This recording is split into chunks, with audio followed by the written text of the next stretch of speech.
O homem que a história recorda como Cagliostro nasceu em 2 de junho de 1743 em Palermo, Sicília, com o nome de Giuseppe Balsamo. De origem humilde, cresceu em um ambiente modesto, sem instrução nobre, mas desde cedo demonstrou grande astúcia, carisma e talento para lidar com símbolos, artes ocultas e manipulação psicológica. Ainda jovem, envolveu-se com alquimistas, curandeiros e sociedades secretas. Disse que viajou pelo Oriente Médio e pelo Egito, onde teria entrado em contato com tradições ocultistas, rosacruzes e gnósticas. Esses relatos, porém, estão cercados de lenda. Alguns acreditam que ele mesmo os inventava para criar uma aura de mistério. Ao retornar à Europa, passou a se apresentar como médico e alquimista, prometendo curas milagrosas, fórmulas de rejuvenescimento e conhecimentos secretos da antiga sabedoria egípcia. Foi nesse período que assumiu o título de Conde de Cagliostro, reinventando-se como um iniciado das artes ocultas. Ele possuía uma vida errante com seu carisma e mistério, esteve em várias cortes na Itália, na França, Alemanha e Rússia.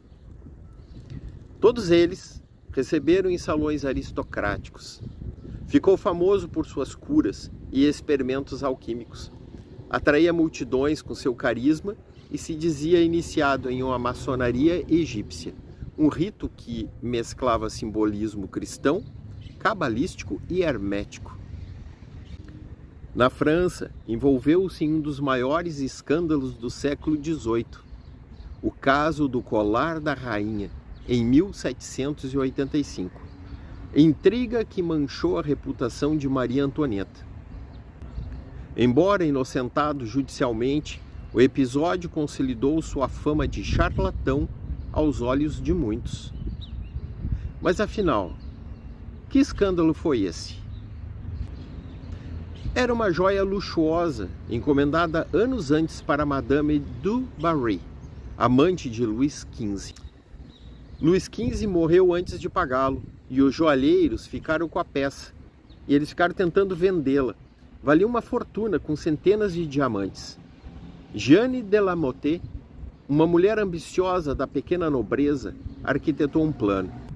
Ela convenceu o cardeal de Rohan de que poderia ajudá-lo a se reconciliar com a rainha Maria Antonieta, que não o suportava. Usando cartas falsas e até uma sósia da rainha, Jeanne fez Rohan acreditar que Antonieta queria o colar, mas não podia comprá-lo publicamente por parecer luxo excessivo. Rohan se ofereceu para intermediar a compra, acreditando que assim ganharia o favor da rainha. O colar acabou entregue, mas nunca chegou às mãos de Antonieta. Jeanne e seus cúmplices o roubaram. Quando o golpe veio à tona, parecia que a própria rainha havia se envolvido. Maria Antonieta jurou inocência, mas a opinião pública acreditou que ela era uma mulher fútil e corrupta. Esse escândalo foi um dos grandes venenos que prepararam o terreno para sua queda e a Revolução Francesa. Mas Cagliostro, onde ele entra na história? O cardeal de Rohan, figura central do caso, era simpatizante da maçonaria e tinha contato com Cagliostro, que estava em Paris nessa época. Jeanne de la Motte acusou Cagliostro de ser cúmplice da fraude, dizendo que ele usava sua fama de místico para influenciar Rohan. O povo, que já via Cagliostro como um feiticeiro perigoso, acreditou na suspeita. Preso junto com os outros acusados, Cagliostro foi levado à Bastilha. Após meses de investigação, nenhuma prova contra Cagliostro foi encontrada. Em 1786, o Parlamento de Paris o absolveu, mas a difamação já estava feita. A rainha também foi inocentada oficialmente, mas a opinião pública não acreditou em sua inocência. Cagliostro foi expulso da França e esse episódio marcou o início da sua ruína. Uma fraude genial que usou o nome da rainha e destruiu sua reputação.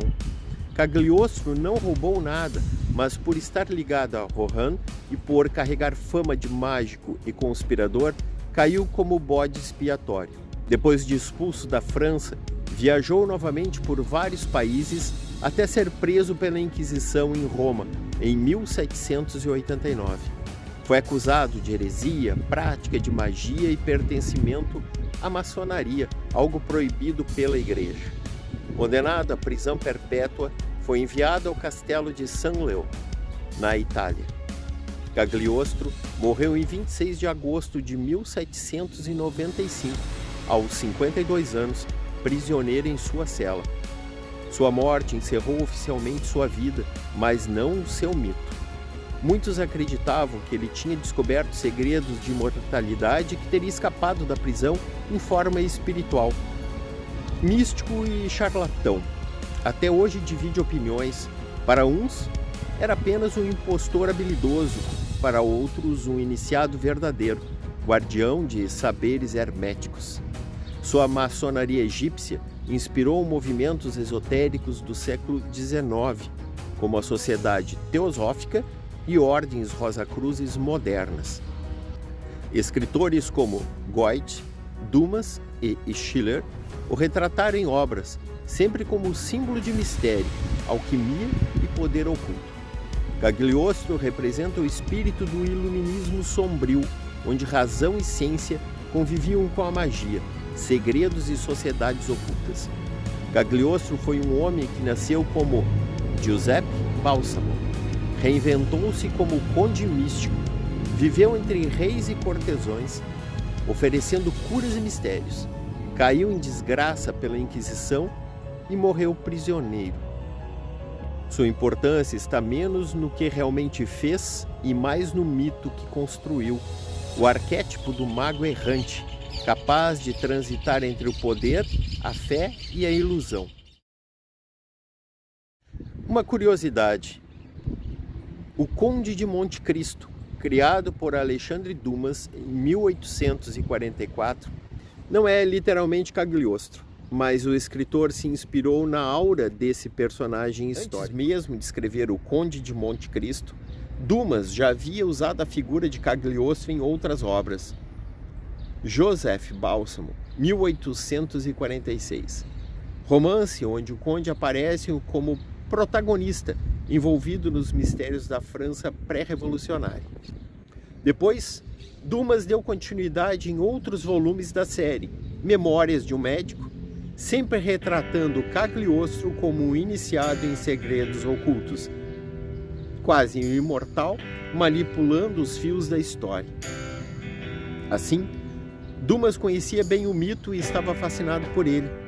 O Conde de Monte Cristo como eco de Cagliostro, o personagem Edmond Dantes, quando retorna para o misterioso Conde de Monte Cristo, traz traços que lembram o próprio Cagliostro, o homem que renasce sob uma nova identidade, conhecimento secreto de línguas, ciência, estratégias, medicina, alquimia da vingança. Uma riqueza misteriosa que parece surgir de fonte inesgotável. Aparição enigmática nos salões aristocráticos, onde causa fascínio e também temor. Dumas, ao moldar o Conde de Monte Cristo, mesclou o arquétipo do vingador romântico com o brilho enigmático de Cagliostro.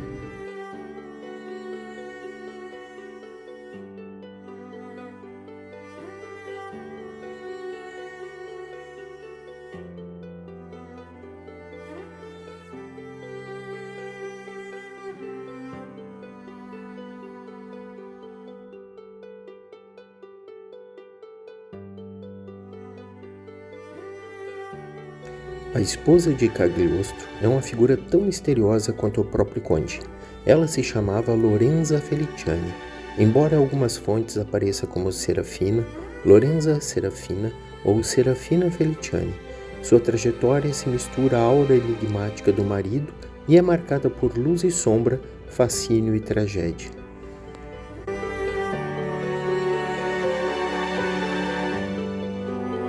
Nascida em Roma, provavelmente em meados do século XVIII, de origem humilde, filha de um negociante de queijos ou de um pequeno comerciante romano, aos 15 ou 16 anos foi dada em casamento a Giuseppe Balsamo, o verdadeiro nome de Conde Cagliostro. Segundo os relatos, Lorenza era bela, carismática e possuía uma aura magnética, atributos que Cagliostro explorava em suas práticas ocultistas e em suas apresentações de magia e alquimia.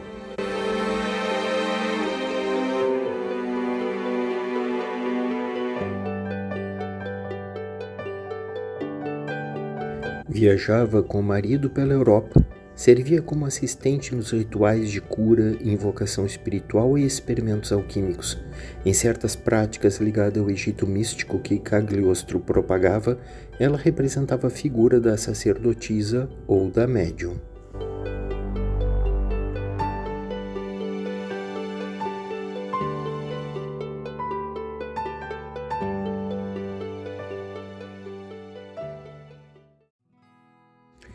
Quando Cagliostro foi preso pela Inquisição em Roma, em 1789, acusado de heresia, maçonaria e práticas mágicas, Lorenza também foi investigada. Havia uma relação contraditória. De um lado era cúmplice e parceira, de outro vivia tensões constantes, chegando a denunciá-lo em algumas ocasiões. Inicialmente foi detida, mas não sofreu a mesma severidade da pena. Algumas fontes sugerem que ela testemunhou contra o marido, entregando cartas e documentos, talvez por medo ou por ressentimento. Outros registros afirmam que ela se retratou depois, pedindo perdão e tentando interceder por ele. Após a condenação de Cagliostro, prisão perpétua na fortaleza de San Leó, onde morreria em 1795, Lorenza foi liberada. Não há registros claros de que tenha se casado novamente. Viveu em Roma em condições de pobreza e doença, sustentada em parte por esmolas e pela caridade de instituições religiosas. Tornou-se freira reclusa em um convento ou recolhimento feminino, provavelmente por imposição da igreja, para apagar a memória do escândalo. A data exata é incerta. A maioria das fontes indica que morreu entre 1794 e 1797, pouco depois de Cagliostro, em um convento romano. Sua morte foi discreta, sem registros oficiais detalhados, bem diferente do brilho e da notoriedade que vivera na juventude como companheira do enigmático mago.